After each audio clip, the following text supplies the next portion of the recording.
आगाह कयो अव्हांखे सेठार जामा जिथे ॻोठ वाहिद बख़्श सोडड़ो में सोडड़ा बिरादरी जे ॿिनि धुरियुनि में झेड़ो थियो आहे। नतीजे में 5 ॼणा ज़ख़्मी थी पिया आहिनि, जिन खे इस्पताल मुंतक़िल कयो वियो आहे।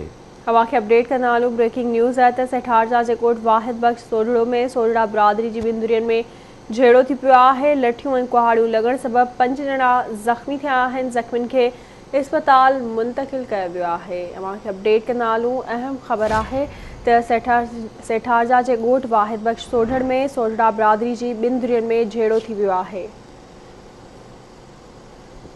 तफ़सील मालूम कंदासीं सेठार जा मां अरबाब सहतो खां। जी अरबाब, कहिड़ा अपडेट्स आहिनि?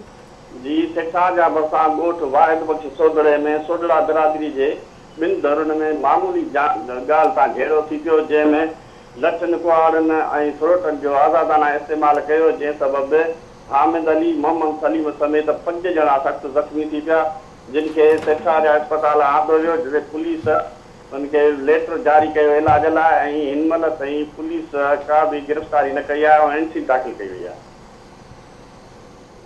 ठीक है अरबाब, वॾी महिरबानी अव्हांजी तफ़सील खां आगाह करण लाइ।